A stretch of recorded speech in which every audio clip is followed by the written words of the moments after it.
Salam belajar. Kali ini kita akan belajar menentukan ide pokok dan membuat simpulan. Yuk langsung saja. Bagaimana caranya?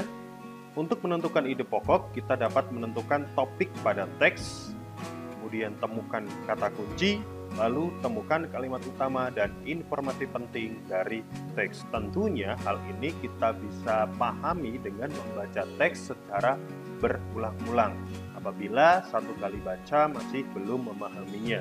Lalu untuk simpulan kita bisa menentukan topik pada teks, lalu menemukan kata kunci, kemudian temukan informasi penting dan ringkas informasi penting sesuai topik.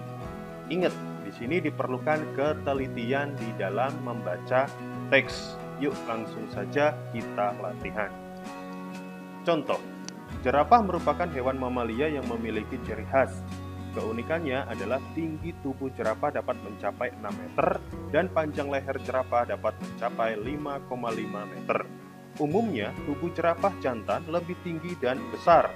Jerapah dapat berlari dengan cepat.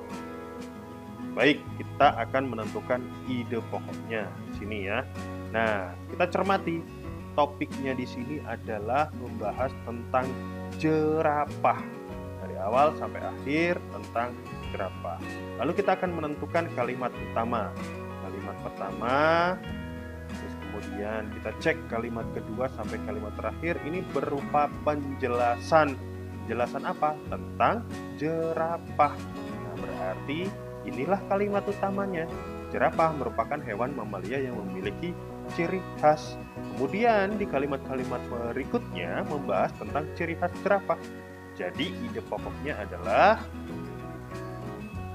ciri khas jerapah. Nah, kita dapat menemukan ide pokok dengan cara seperti ini tadi. Menentukan topik, menentukan kata kunci, dan kalimat utama. Lanjut ya.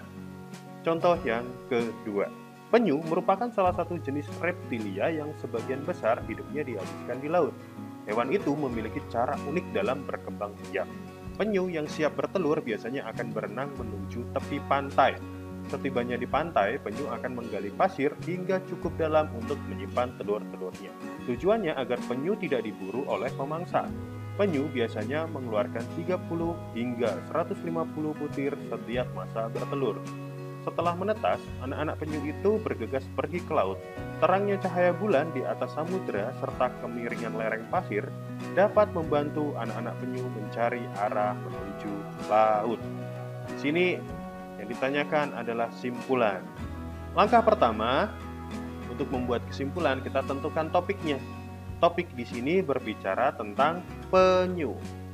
Ya, baik, kita sudah menentukan topik pada teks. Kemudian kita temukan kata kunci. Kata kunci yang pertama kita menemukan tadi ya, penyu. Kemudian di sini merupakan salah satu reptilia sebagian besar dihabiskan laut. Cara unik dalam berkembang biak ini merupakan kata kunci. Ya, karena di kalimat berikutnya menjelaskan tentang penyu yang memiliki cara unik dalam berkembang biak. Nih, penyu yang siap bertelur biasanya akan berenang menuju tepi pantai. Setibanya di pantai, penyu akan menggali pasir hingga cukup dalam. Menggali pasir untuk menyimpan telur. Ini penjelasan dari kata kunci yang ada pada teks. Tujuannya agar penyu tidak diburu oleh pemangsa. Kemudian, penyu biasanya mengeluarkan 30 sampai 150 butir setiap masa bertelur. Kemudian setelah menetas, anak-anak penyu itu bergegas pergi ke laut. Terangnya cahaya bulan di atas samudera serta kemiringan yang dapat membantu berupa penjelasan. Baik, setelah kita menemukan kata kunci yang saling berhubungan, kemudian informasi penting yang ada pada teks kita hubungkan satu persatu, lalu kita buat simpulan. Penyu memiliki cara unik dalam berkembang biak, seperti menggali pasir untuk menyimpan